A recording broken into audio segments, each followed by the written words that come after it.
25 millions d'euros levés, plus de 800 000 abonnés, 400 000 vues par vidéo, et un business qui cartonne. Finari, si vous êtes dans l'entrepreneuriat, dans la finance, ou vous vous intéressez à YouTube, vous les connaissez certainement. En 2020, Mounir lance une application de gestion de patrimoine. Zéro notoriété, zéro budget marketing, il prend une caméra, il ouvre une chaîne YouTube, et il commence à poster. Aujourd'hui, Finari, c'est la plus grande chaîne finance francophone. Une levée de 25 millions d'euros, avec PayPal Ventures au capital, et une application utilisée par des centaines de milliers de personnes. Mais il y a un truc que tout le monde rate. Tout le monde pense que YouTube a servi Finari, que c'était un canal d'acquisition parmi d'autres, mais c'est faux. Mounir n'a jamais vu YouTube comme un canal d'acquisition, il l'a toujours traité comme un deuxième business, et il l'a construit comme tel. Dans cette vidéo, on va décortiquer pas à pas tout l'écosystème de Finari et toutes leurs stratégies présentes sur YouTube, celles qui leur apportent des centaines de milliers d'euros chaque mois, et à la fin tu sauras exactement ce que Finari a mis en place pour leur business et ce que toi aussi tu peux mettre en place pour le tien.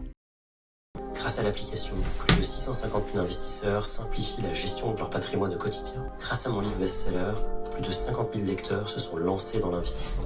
Grâce à la chaîne YouTube, chaque mois, des millions de Français découvrent la finance. T'as entendu l'ordre dans lequel il dit tout ça? D'abord l'application, le livre et enfin YouTube. Et c'est là que 99% des gens vont passer à côté. Mounir, il liste YouTube en troisième. Il le liste comme un troisième asset, comme si l'application était venue avant. Mais maintenant, retire YouTube de l'équation. Et tu n'as probablement pas 650 000 utilisateurs, tu n'as pas de livre best-seller, et tu n'as probablement pas PayPal Ventures au capital. Donc YouTube, c'est pas le troisième asset de Finari, c'est le premier. C'est lui qui a rendu tout possible finalement. Et le fait que Mounir le mette pas en avant, c'est pas de la fausse modestie en soi. C'est parce qu'il a tellement intégré à son business qu'il le voit même plus comme un canal séparé. C'est ça le vrai niveau de YouTube. Comme les intérêts composés, le travail finit par capitaliser. Ce n'est qu'en regardant en arrière que je vois tout le chemin parcouru. Là, cette phrase, les intérêts composés, c'est exactement le principe qu'il a utilisé sur YouTube. Et c'est exactement ce qu'on appelle chez nous la méthode Ugly Perf Glow Up. Au début, tu vois rien, les vues sont faibles, la chaîne est brouillonne, rien ne ressemble à ce que c'est aujourd'hui. Et puis la data parle, tu ajustes, optimises, tu trouves les patterns qui fonctionnent, et d'un coup, bam, 800 000 abonnés, 25 millions de levées de fonds, des centaines de milliers d'utilisateurs, et un livre best-seller. C'est les intérêts composés du contenu, et Finari l'ont très bien compris. Bien, on va rentrer directement dans le vif du sujet, plus de 800 000 abonnés sur la chaîne de Finari, et on va décortiquer toute la stratégie derrière cette chaîne, parce que c'est bien plus qu'une chaîne YouTube, bien plus qu'une chaîne storytelling d'ailleurs, c'est vraiment une chaîne business, un funnel content déguisé en chaîne YouTube. C'est parti. Alors comme beaucoup de chaînes business à succès, Finari utilise une stratégie en 3 couches, ce qu'on appelle généralement tofu, mofu, bofu. Sur YouTube c'est pas suffisant, mais c'est déjà une première piste intéressante. Ici on va le voir, 3 couches différentes. La première couche ici c'est les vidéos storytelling grand public, d'accord ? On va avoir des vidéos qui sont top of funnel, qui font entre 350 et 400 000 vues par vidéo, et dont le seul objectif est la distribution. L'objectif ici, c'est pas de convertir directement, c'est de distribuer, d'accord ? Voilà, d'aller chercher le plus grand nombre de personnes, des nouvelles personnes qui connaissent pas encore Finari, de faire découvrir donc l'univers de Finari, le produit, mais plus largement Mounir, et donc d'ancrer l'image de marque, si vous voulez, auprès du plus grand nombre. Uniquement un but donc grand public, large, et donc on est sur des vidéos storytelling, comme voilà, le plan chinois par exemple, vidéo récente, ou la vie folle de la famille la plus riche d'Asie, le piège du paiement en 3 fois. Ce sont donc des vidéos qui sont construites, et on le voit directement dans les packaging, de telle manière à ce qu'elles parlent au plus grand nombre. C'est un angle marketing et narratif du coup intrinsèquement derrière, qui parle à tout le monde. Paiement en 3 fois avec Klarna par exemple, on sait directement de quoi ça parle, beaucoup d'entre vous ont déjà fait ça. Donc ça nous parle directement. Le plan chinois, pareil, c'est très large, donc ça parle à beaucoup de monde. La vie folle de la famille la plus riche d'Asie aussi, c'est un angle et un sujet aussi qui parle à beaucoup de gens, naturellement. D'accord ? Mais qui reste évidemment dans la ligne éditoriale de Finari. C'est pas parce qu'on fait du large qu'on est obligé de faire du contenu décorrélé finalement de la mission initiale de la chaîne. C'est pas le cas ici. Le deuxième niveau, c'est le middle of funnel, et c'est là que ça devient très intéressant. Le middle of funnel, c'est simplement un type de contenu assez large pour être distribué auprès du plus grand nombre, mais assez précis pour déjà commencer à convertir. C'est un type de contenu qui est très sous-estimé sur YouTube par la plupart des business, des entrepreneurs, etc. Parce que c'est, disons, le plus difficile à mettre en place. Il y a différents types de contenus qui s'y prêtent. Ici, avec Finari, on a donc des podcasts, notamment, avec d'autres experts, des vidéos éducatives sur des sujets donc d'économie, de finance, etc., beaucoup plus précis. Ici, on a des exemples. À 22 ans, il a déjà son plan pour ne plus jamais travailler. À quoi ressemble l'investissement quand on a 1 million d'euros. La vraie vie, des ultra-riches. Donc ça, c'était un podcast, etc. Donc, voilà, le but ici, donc, c'est avant tout l'expertise, l'autorité. L'objectif ici est double, autorité par association, déjà. Donc, tu invites des experts, tu récupères leur légitimité, naturellement. Démonstration d'expertise, tu montres que Finari maîtrise son sujet, tout simplement. Donc là, tu mets en tête au spectateur le fait que tu es la solution, que tu as les compétences, que tu es la bonne personne pour résoudre son problème. Okay, ici, sur Finari, on est entre 100 et 150 000 vues par vidéo, donc on le voit directement que ça fait beaucoup moins de vues, mais c'est normal, parce que c'est des vues qui sont beaucoup plus qualifiées, et surtout le but de ces contenus-là, c'est pas forcément brasser beaucoup de vues, d'accord, mais ils sont construits de telle manière à ce qu'ils puissent quand même être distribués auprès d'une poche d'audience plus large, ok. Et c'est pour ça que le middle funnel est très intéressant, parce qu'il permet de convertir et de distribuer en même temps, ce qui n'est pas capable de faire les autres contenus. Donc très intéressant. On le voit aussi que voilà, ils font 4 vidéos par mois sur ce middle of funnel là. Donc ils misent vraiment sur ce type de contenu précisément, simplement parce que c'est le plus stratégique et le plus viable, disons, surtout sur une chaîne comme Finari. Et enfin, le troisième niveau, c'est le plus direct, celui qui va amener le plus de conversions, le bottom of funnel, donc Bofu, plus largement. 50 à 80 000 vues par vidéo ici, donc on fait beaucoup moins de vues que sur les autres types de vidéos, c'est normal, on veut des vues beaucoup plus qualifiées. Ici, avec Finari, on va avoir des vidéos études de cas, témoignages clients si on veut, voilà, les vidéos analyse de patrimoine que vous avez déjà pu voir. Généralement, c'est avec des clients de Finari directement, on fait une démonstration avec le produit Finari à l'écran, on donne plein de conseils d'investissement, donc là, littéralement le but, c'est conversion, c'est des cas clients, analyse de patrimoine, etc. Beaucoup moins de vidéos aussi de ce type, 2 par mois seulement, parce qu'ils font 8 vidéos par mois, donc voilà, il y a 2 bottom, 2 top of funnel et 4 middle, ce qui est une bonne répartition. Ici le but donc c'est conversion, l'objectif c'est la conversion pure, ok, mais elle se fait par la preuve, pas par le pitch, donc voilà, c'est intrinsèque, okay. Donc là le but c'est uniquement la conversion, l'objectif c'est de la conversion pure, elle se fait par la preuve, pas par le pitch commercial, ok, c'est bien fait, ok, on n'a pas l'impression de se faire vendre des choses. La personne dans la vidéo est un vrai client Finari, l'analyse de son patrimoine se fait en live sur l'application. Ce que tu vois donc à l'écran, c'est le produit finalement, en action. Et ça, c'est un très bon type de contenu, parce que déjà, ça ancre la crédibilité, témoignages clients, etc. Donc logiquement, tu as plus confiance, plus de trust, plus de confiance, plus d'achat. Et en plus de ça, tu montes le produit à l'écran. C'est bien avec Finari, parce que c'est une application. Donc c'est très simple de relier les deux, enfin d'allier les deux dans le contenu. Donc très bon type de contenu pour le coup, qui va énormément convertir. C'est sur ce type de vidéo-là qui convertissent le plus de clients, malgré le fait qu'ils fassent beaucoup moins de vues. Mais tous les types de contenus sont ultra importants, parce que sinon t'as pas de distribution, sinon t'as pas d'autorité, d'expertise, et sinon t'as pas de conversion. Donc les trois sont à mettre en lien, ok. Mais tout ça c'est bien, mais c'est pas suffisant. Parce que si on creuse un peu et qu'on regarde les packaging de ces vidéos en fonction des niveaux, des couches de contenu, on remarque très vite quelque chose. Sur les vidéos storytelling, on a des miniatures, des packaging plus largement, titres, miniatures, psychologie humaine derrière, qui va cibler surtout l'émotionnel. Parce que c'est grâce à l'émotionnel qu'on va cibler le plus grand nombre, d'accord. Là où sur du contenu expertise, on va être plus explicatif, disons. Donc ça c'est la première chose, quand on regarde les vidéos storytelling, on a des packaging très émotionnels. À tendance storytelling aussi, pas forcément de texte. Okay, on n'a pas forcément la direction artistique d'ailleurs de Finari sur ce genre de contenu-là, sur ce genre de packaging. Simplement parce que le but c'est de se faire découvrir à des gens qui ne connaissent pas Finari, donc on va pas forcément utiliser la charte graphique de Finari. Ça c'est la première chose.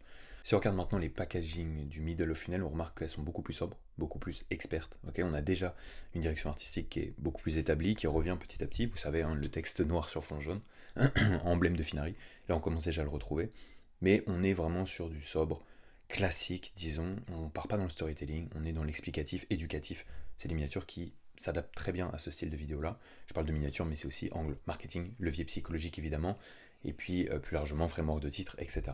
Et enfin le troisième niveau, on peut le voir au niveau des packaging, on a complètement la direction artistique de Finari ici, on met en avant du chiffre évidemment, parce qu'on est sur des études de cas, des analyses de patrimoine, donc c'est ce qui parle directement à l'ICP, on le sait, donc on le met en avant. Salaire de 1800, patrimoine 14 000, médecin 4,7 millions, etc.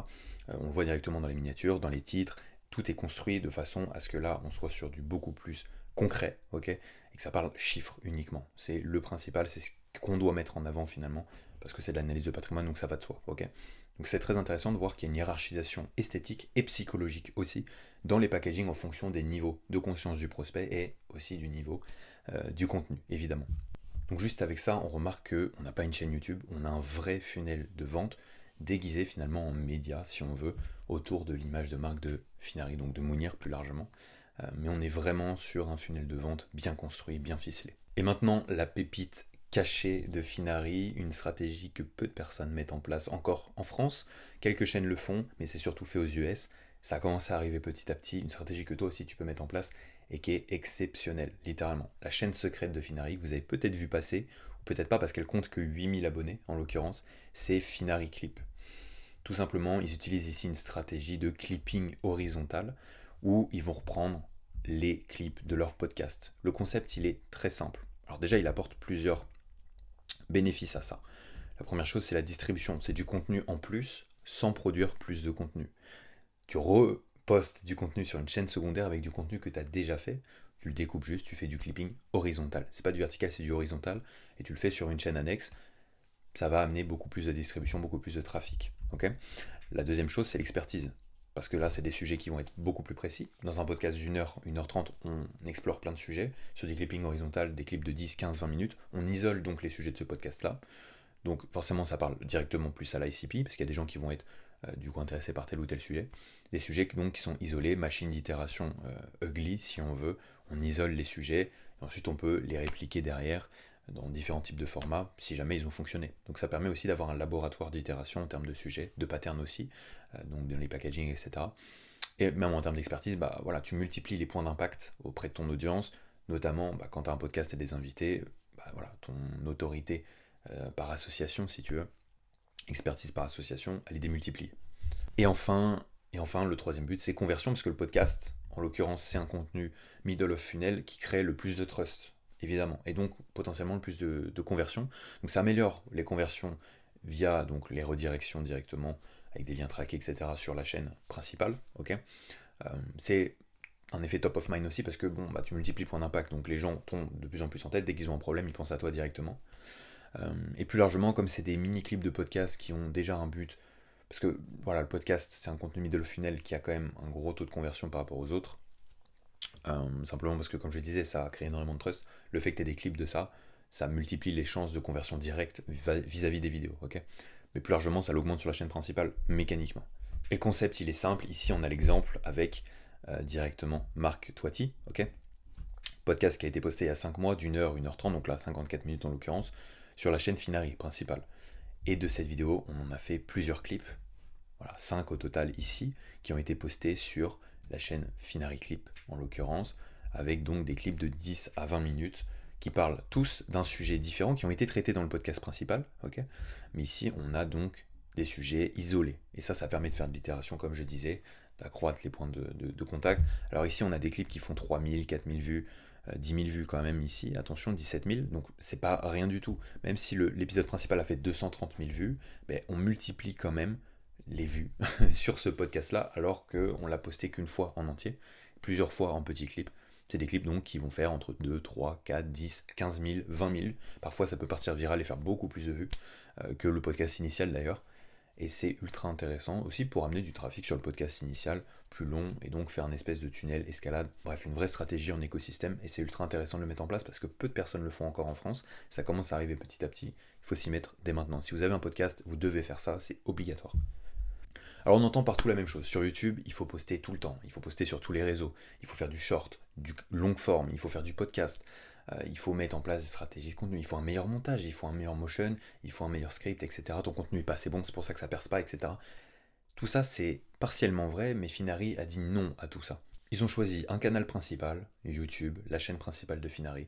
Ils ont construit dessus, itéré dessus, et développé, optimisé uniquement ça. Derrière, ils font de la déclinaison, évidemment, mais ils ont tout misé sur leur chaîne principale, et ils ont posé un écosystème sur cette chaîne. Et c'est exactement pour ça que ça a explosé. Ils sont concentrés sur l'important, sur ce qui apporte du résultat, et ils ont tout misé dessus. Et le problème des entrepreneurs sur YouTube, justement, c'est qu'ils pensent qu'ils ont un problème de contenu. Mais la vérité, c'est qu'ils ont un problème de système. Si tu es entrepreneur et que tu me regardes, très souvent, tu vas poster au feeling, poster au hasard, par envie, et très souvent, tu vas d'ailleurs abandonner avant que la machine soit mise en place. Sache que Finari a fait l'inverse, et les chiffres le prouvent. Donc si tu es sur YouTube, continue, mais mise pas tout sur ton contenu, mise tout sur ta stratégie. Parce que si on regarde rapidement la différence entre toi et Finari aujourd'hui. Aujourd'hui, toi, tu as un contenu en vrac, sans architecture. Finari, eux, ils ont un funnel content, ils ont un écosystème business. Tu as du contenu viral éphémère potentiellement de ton côté, parce que tu sais pas vraiment quel type de contenu fonctionne. Tu n'as pas de stratégie d'ailleurs de vente de funnel. Donc en fait, tu postes à l'aveugle et des vidéos qui apportent pas forcément de leads, de conversion. Tu essaies de faire du viral pour faire du viral, parce que tu te dis plus de visibilité sur YouTube égale plus de clients. C'est pas forcément vrai. Finari, eux, ils ont du contenu evergreen, ils ont les formats signatures, que ce soit sur le bottom, le top ou le middle of funnel. Toi, tu n'as souvent pas de structure et pas de logique. Eux, ils ont une architecture cross-channel, notamment, avec la stratégie du clipping horizontal, du tracking business, ils traquent toute leur data, plus que voilà, YouTube, aussi business. Donc ils savent exactement quoi itérer, comment le faire, quoi arrêter, quoi pousser, quoi amplifier.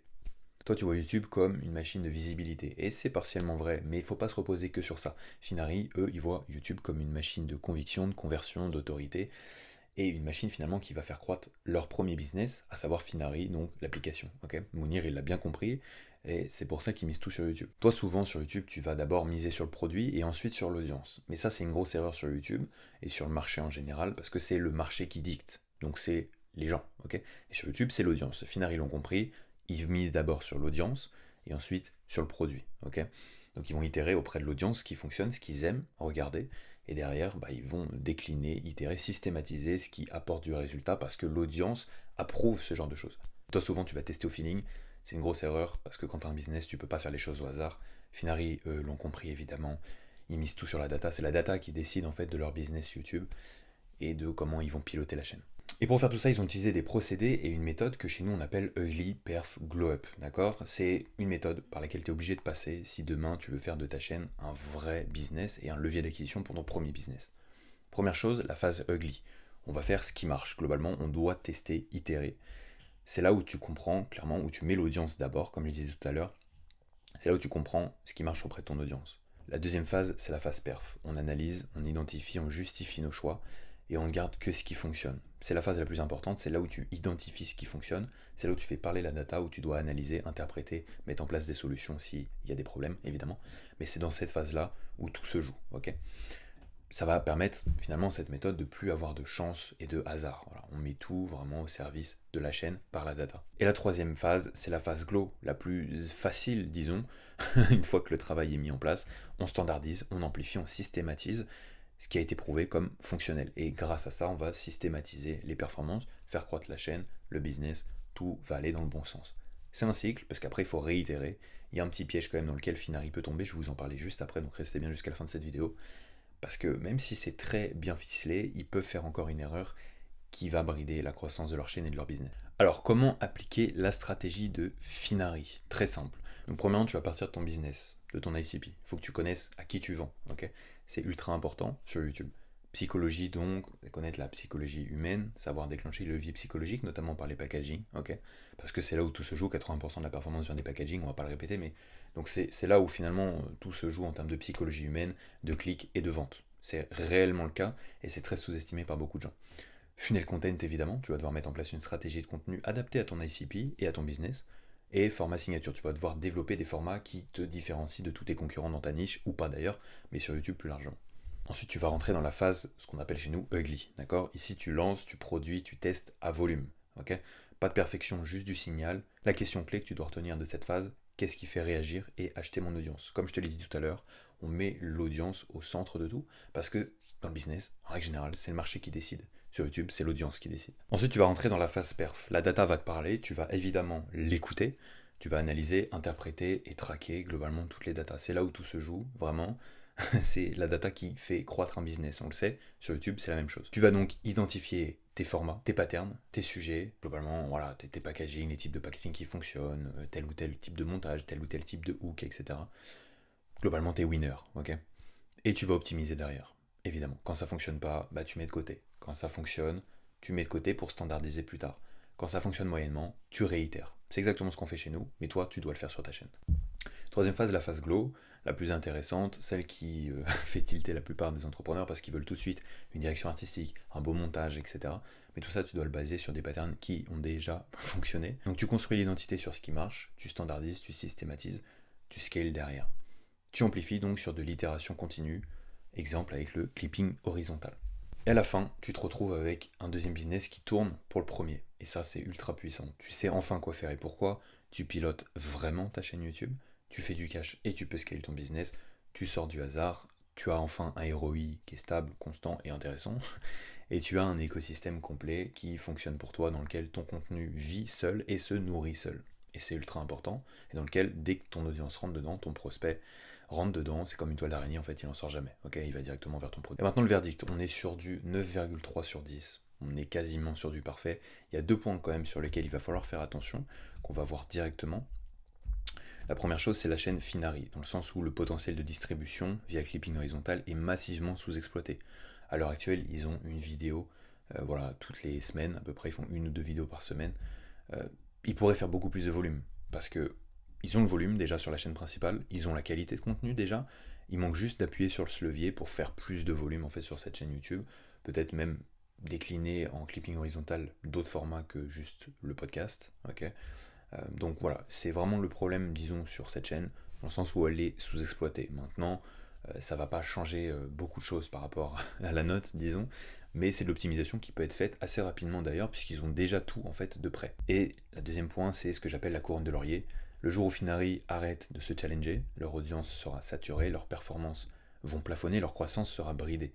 Attention à garder l'innovation au centre et à constamment se renouveler. Il ne faut pas se reposer sur ses acquis. Ce qu'ils ont fait, c'est très bien, mais il faut faire attention à ne pas faire que ça. Il faut continuer à itérer. La chaîne clipping horizontal est un bon process aussi pour itérer des sujets, des formats, etc.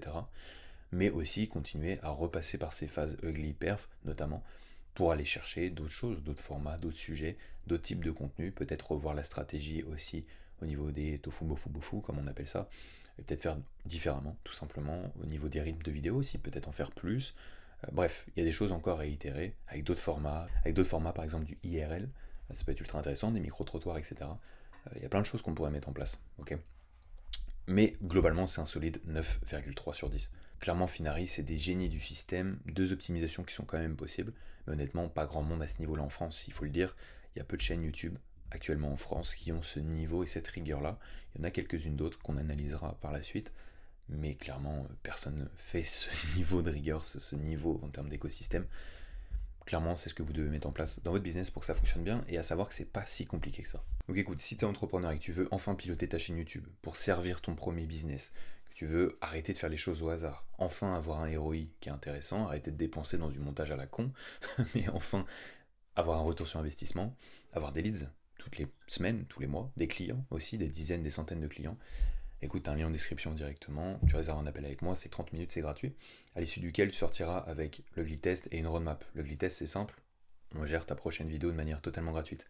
Attention quand même, c'est pas pour les débutants, si t'as pas de business, ça sert à rien, on prend que les gens qui ont déjà une offre qui a été vendue, validée, ok, et qui ont déjà produit un peu de contenu, qui savent le faire, sinon ça sert strictement à rien, d'accord. Donc si t'as pas de business à l'heure actuelle, et que tu génères voilà, moins de 10 000 euros par mois, ça n'a aucun sens, mais si t'as déjà vendu une offre, pourquoi pas.